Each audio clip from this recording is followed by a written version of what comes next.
जय श्री कृष्ण दोस्तों, आज हम जानेंगे गंगा पुत्र भीष्म की कहानी क्या है। गंगा पुत्र भीष्म की कहानी है कि राजा शांतनु और देवी गंगा के 8 पुत्र हुए, जिनमें से 7 को गंगा ने नदी में बहा दिया। लेकिन जब शांतनु ने 8वें पुत्र देवव्रत को बचाने के लिए उसे रोका तो गंगा चली गई।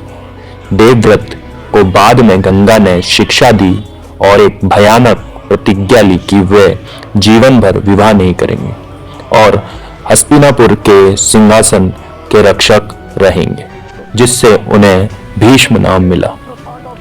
इस प्रतिज्ञा के कारण ही वे महाभारत के युद्ध में कौरवों की ओर से लड़े, लेकिन अंत में उन्होंने अर्जुन और शिखंडी की सहायता से अपनी देह त्यागी।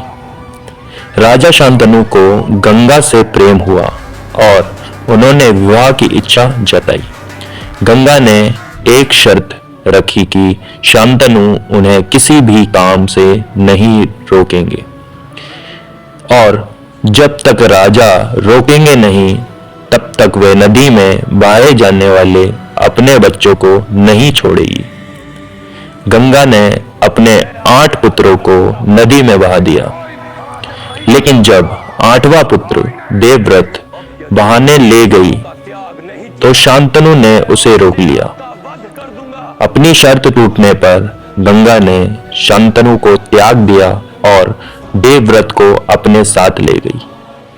उन्होंने देवव्रत को युद्ध कला और अन्य सभी विद्याओं का सर्वोत्तम शिक्षा दी।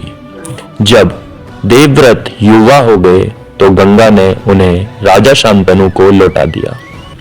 पिता के लिए देवव्रत ने आजीवन ब्रह्मचर्य और सिंहासन का संरक्षण बने रहने की भीषण प्रतिज्ञा ली, जिसे भीष्म प्रतिज्ञा कहा गया। पिता को इस बलिदान के लिए शांतनु ने उन्हें इच्छा मृत्यु का वरदान दिया।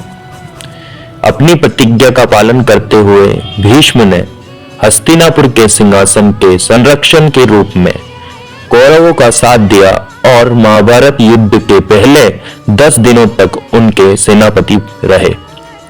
युद्ध के 10वें दिन शिखंडी की आड़ में अर्जुन ने भीष्म पर बाणों की वर्षा की। प्रतिज्ञा के कारण भीष्म किसी स्त्री या नपुंसक पर शस्त्र नहीं उठा सकते थे, इसलिए शिखंडी के कारण उनका युद्ध हार गए। भीष्म ने अपने बाणों की शैया पर लेटे हुए शांतनु से इच्छा मृत्यु का वरदान प्राप्त किया था।